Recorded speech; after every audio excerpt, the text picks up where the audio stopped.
Hiring engineers right now is noisy.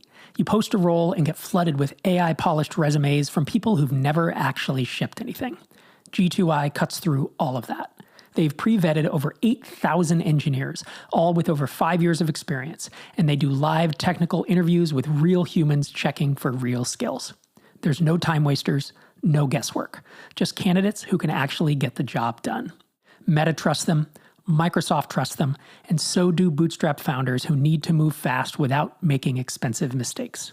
Check them out at g2i.co/Rob. Get a 7-day free trial and $1,500 off when you mention Startups for the Rest of Us. That's g2i.co/Rob. Welcome back to another episode of Startups for the Rest of Us. I'm your host, Rob Walling, and in this solo adventure, I'm going to talk about developing an editorial eye, a realization a founder had about solving problems and being the right kind of stubborn. Before we dive in to today's topics, MicroConf Europe this year is heading to Iceland. The dates are September 21st through the 23rd of 2026. Tickets have just gone on sale. And if you want to buy a ticket, and you should use promo code ROB50 at microconfeurope.com. We are selling all of our MicroConf in-person events out and have for several years. So if you want a ticket and you want it at the cheapest price it will ever be, head to microconfeurope.com and enter code ROB50.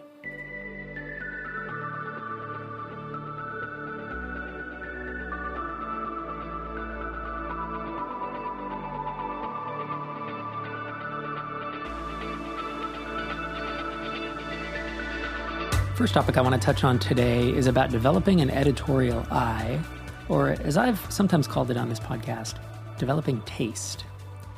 And I think in most of the instances I'm thinking about it, editorial eye might be better. But I think about this applying to all creative or intellectual domains like movies, books, visual design, software, code. And when you're first exposed to any of these things, you don't yet know what's good or bad because you lack taste. You lack that editorial eye.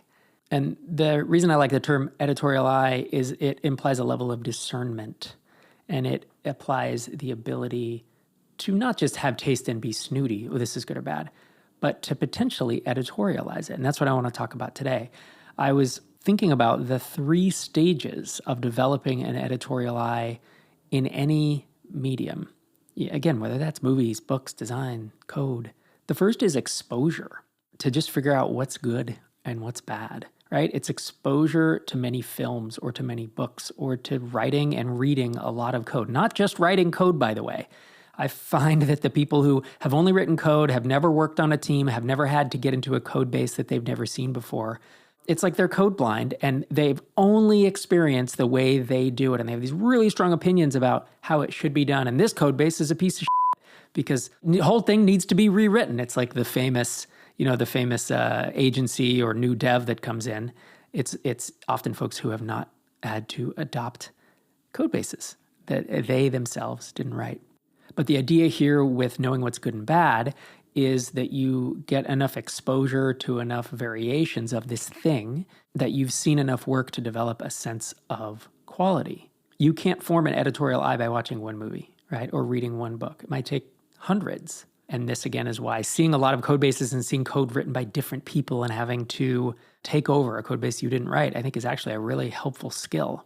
Or with visual design, seeing hundreds of websites and logos and layouts, you start to understand the continuum between good and bad, especially if you learn some fundamentals along the way, right? This is either self-study or school or perhaps mentorship. So that's the first stage, exposure, figuring out what's good and bad. Stage 2 is analysis. It's understanding why it's good or bad. It's understanding the reasons behind your instincts. Because as a developer, you might know bad code when you see it, but the why involves understanding specifics, right? Broken logic, poor structure, lack of clarity, lack of maintainability. As a non-designer, you might recognize a design feels off, but struggle to articulate why. And this is the bane of designers, of freelance designers, where it's like, someone says, I need it to pop more. Can you make it, can you make it pizzazz to it, right? It's awful. This is where there's a lot of folks stuck at stage 1, And there are even a lot of folks who maybe even don't have the taste and think that they do. But it is a common frustration, right? If you're hired by someone is a client who can judge taste or thinks they can, but they can't explain the why, and it's because they haven't gotten to stage 2. This ability to explain why something works or doesn't, it's a refined skill. It's a key marker of deeper expertise, and it takes a lot of time and exposure, and I think some self-learning as well to learn the vague rules. And maybe there are rules of thumb, and maybe there are hard and fast rules, or maybe there are rules in your own head, but it's your pattern matching that gets you here. And then stage 3 is mastery. It's knowing how to fix it. This is not just diagnosing a problem, seeing there's a problem, understanding why. It's being able to say, this is how to make it better. So as a developer, you move from saying this code is bad to refactor this class or extract this into a parameter.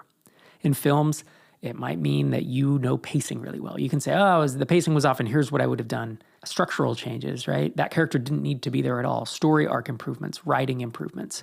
And being able to prescribe how to improve moves you from being a critic to creation and mastery, right? Being able to actually improve a work of art, or in this case, a piece of software or a website.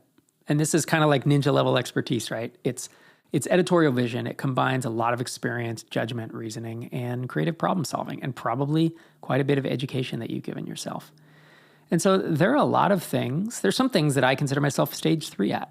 Back in the day when I was still writing code full time, I was definitely this in software. I was never this in design. I was often stage 1 and I dabble in stage 2 now and again. So why am I telling you this? Well, I'm telling you for a couple of reasons. Number one, so that as you interact with people at your day job, or if you have clients, let's say you're a developer, designer, and you're freelance, that you can start identifying this in yourself and in the people you work with. I think it will be helpful. Second thing is if you're a founder or you're hiring freelancers or contractors or full-time employees, that you can accurately grade yourself and get the hell out of the way and let an expert maybe do it a little better if they can. So if you're a stage 1 in design and you hire a really good designer, you might need to get out of their way and put your opinion aside. Likewise, if you hire a designer and you feel like they're not even at a stage 3, well, that may be a problem for you. I think having some type of framework for thinking about editorial eye, and this trichotomy of knowing what's good and bad as stage 1, understanding why, and then knowing how to fix it, I really do think that being competent at these levels is something you should strive for in the areas of your expertise. You're not going to be this in everything. You are not going to be a stage 3 in movies, books, design, code, and all these things, right? It's very unlikely because it takes a lot of exposure and it takes a lot of work to get there.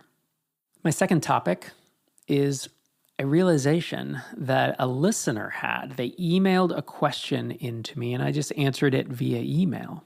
And I told them to read the mom test because they had a solution in search of a problem. They had an idea for a product because it was an idea for a product. And I said, what problem does this solve? And they were like, I don't understand what you mean. I said, go read the mom test.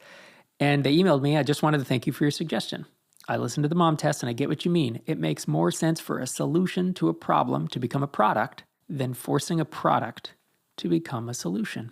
I thought that was a very succinct and insightful statement of a real key to making successful B2B SaaS companies is starting with the problem.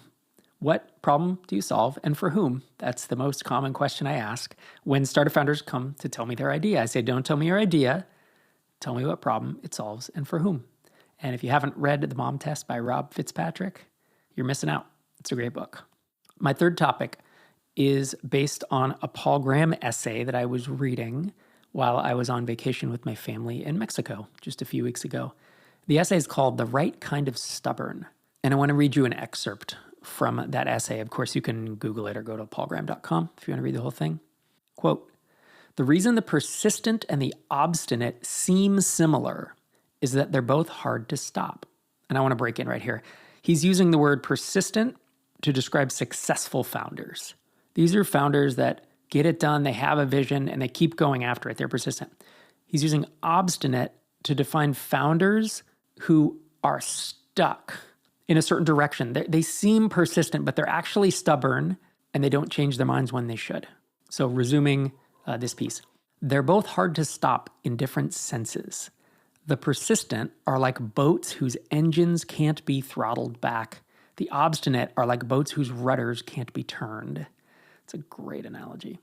In the degenerate case, they're indistinguishable. When there's only one way to solve a problem, your only choice is whether to give up or not, and persistence and obstinacy both say no. This is presumably why the two are so often conflated in popular culture.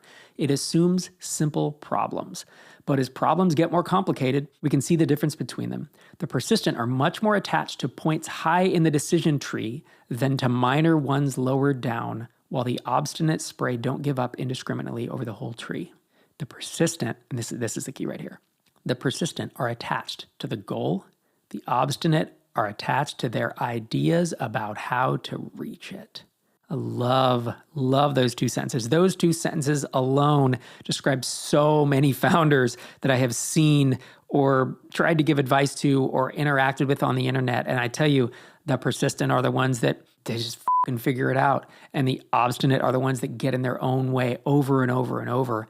And the only way they're successful is if they happen to luck upon the right answer from the start because they're so attached to their ideas about how to reach it. Continuing on with the essay, he says it right here. Worse still, that means they'll tend to be attached to their first ideas about how to solve a problem. I wasn't trying to quote him, it came to me. Even though these are the least informed by the experience of working on it. So the obstinate aren't merely attached to details, but disproportionately likely to be attached to the wrong ones. Whoa, Paul Graham drops knowledge. I mean, if you haven't read Paul Graham's essays, they're very well thought out. But I love it when he has this take because I see these patterns playing out over and over in founders, over and over. I see it on social media, and you see the same people tripping over themselves and getting in their own way over and over, and it's because they're being obstinate. So there's a wrong kind of stubborn and a right kind of stubborn. The right kind of stubborn is like, I'm going to figure this out, and I'm going to be persistent with it. So the idea is to find out which kind of founder are you? Where's your blind spot? What's your weakness? Is your weakness that you give up and you're just not persistent at all? Well, that's a problem. Is your weakness that you are obstinate and that your rudder can't be turned, that the initial idea of how you want to do something doesn't change with new information, with new data, or with conversations with experienced and knowledgeable founders? I have worked with or seen founders in a group of very knowledgeable and successful entrepreneurs, and I've seen some founders ask for advice and then ignore all the advice from all the other founders. And they act like they want advice and they really don't. And it's a problem. It's a problem. And it's not just a problem because it pisses everybody off. These founders almost never succeed. Or if they do, it's because they got lucky and stumbled upon that very first idea that happened to be right. And that's just unlikely to happen. So the reason I'm bringing this up is look at yourself. Like, give yourself a good look in the mirror. Take a personality test or two. Ask some folks around you, a co-founder, a mastermind, a spouse, a significant other. Think about how you go about solving problems. And when things get hard, do you take in new data and do different things? Do you mix it up? Or do you make excuses and continue doing the same thing over and over, thinking that this should work? This really should work. Should isn't going to get you there. I like the way that Ruben Gomez, founder of Signwell, weighs in when I was saying, the successful founders I see, they do a lot of things and they're right most of the time. They're right enough of the time that they make forward progress. And Ruben said, you should point out that they're usually not right the first time. They usually have a hypothesis that they try, and then they get new data, and then they realize, that wasn't quite right.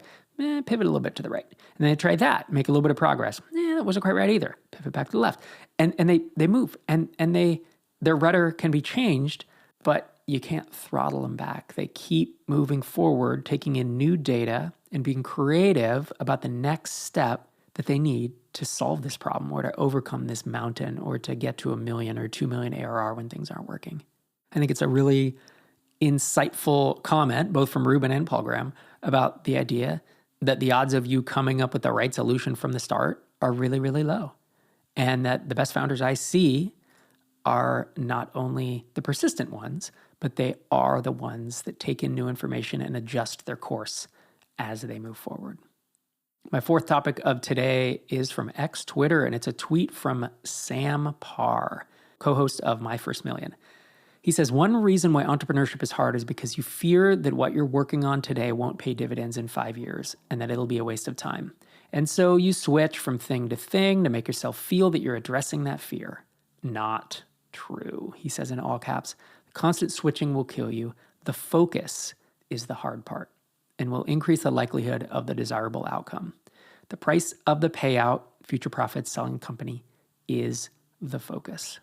If you've listened to this podcast for any length of time, you'll know that this is something I harp on a lot because there are a lot of people making excuses for being distracted and for engaging and feeding their entrepreneurial ADHD or their shiny object syndrome or their I need to be diversified or it's all a matter of luck, so I need to make 100 bets because one might pay off, et cetera, et cetera. I don't believe that. I think it's terrible advice. Sam Parr doesn't believe that. Jason Cohen has come out, doesn't believe it. He's come out in favor of focus. And I love it when someone like Sam, who by all means has been very successful and is now on his second successful effort. He sold his first startup. I believe he's been public about it, that it was an 8-figure exit. And now he started Hampton. And here he is talking about the power of focus. And someone chimed in that they think this is survivorship bias. And Sam says, if your goal is to have an outsized success and be above average, that doesn't come from diversification. Diversification is what you do to preserve wealth. Focus, people. Don't believe those who tell you that you can lose weight by not exercising and eating more ice cream. It sounds good. It feeds your instinct. I want to start 20 things. I don't want to focus on anything. Focusing is hard. Bouncing from one thing to the next is easy, and it's fun. Usually in life, I've found that the things that are most worthwhile and that are going to bring me the success that I want or the results that I want are the hard things. When in doubt, I lean in to the hard things.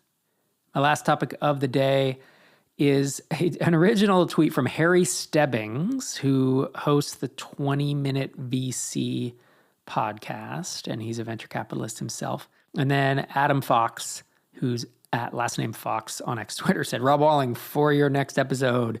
So Harry Stebbings' original tweet says, triple, double, double is dead. Going from 1 million to 3 million to 9 million is not interesting.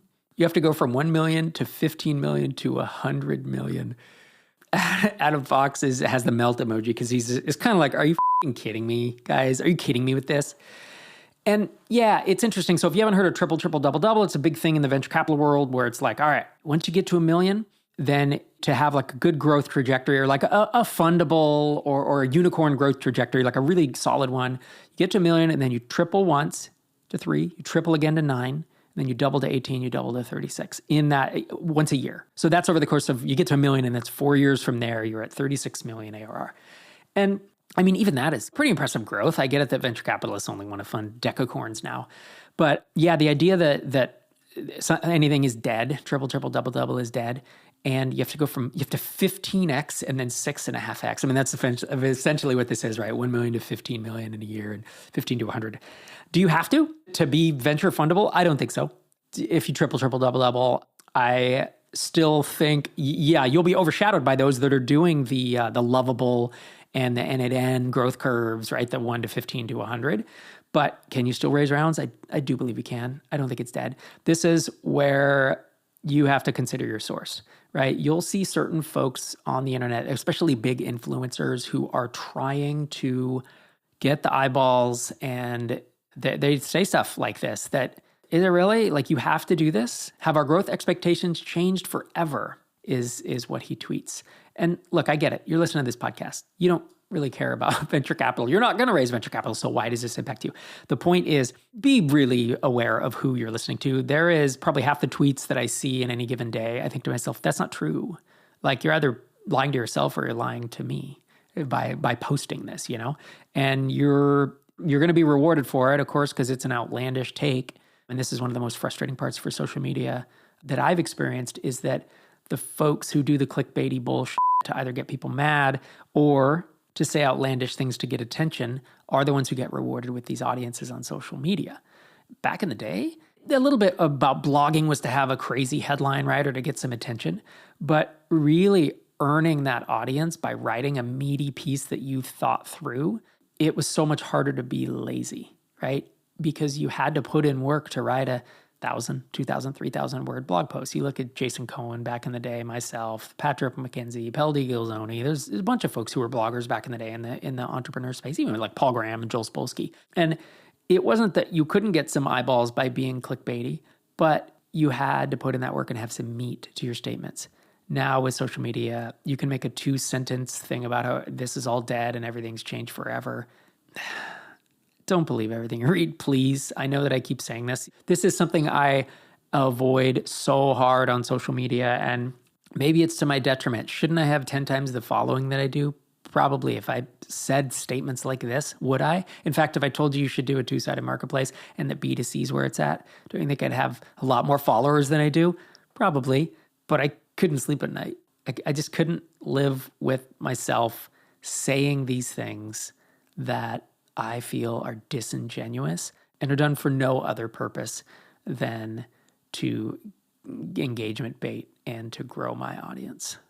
As you know, the mission of this podcast, and really my mission for the past 20 years, has been to help startup founders like yourself. Folks, maybe you're bootstrapping, maybe you raised a small amount of money, maybe you're raising Series A's and you're raising a huge amount of money.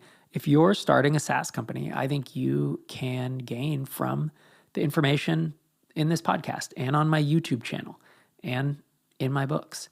And that is really what excites me these days, is being able to see across the wide swath of startups and SaaS companies that are being built today. I'm certainly indexed more on Bootstrap than mostly Bootstrap, but I do get exposure to venture funded because I'm invested in 234 companies, and I don't know, a dozen or 2 dozen? No, it's got to be close to 2 dozen have raised venture rounds. And so I've been exposed to that as well. And I like to be able to take that knowledge and experience and that filter and that lens and the viewpoint that I have and try to distill it down into helpful frameworks and insights for you every week on this show, every other week on my YouTube channel, which is youtube.com/@RobWalling. And of course, in the books I put out every couple years. And maybe on social media too. You can follow me on X, Twitter @RobWalling. I don't tweet as much as I used to, partially because I got fed up with having to read tweets like this. But all that said, it's enough smack talking for me today. I hope that today you are building an incredible business for yourself that may not change the world, but hopefully changes your little corner of it. This is Rob Walling signing off from episode 816.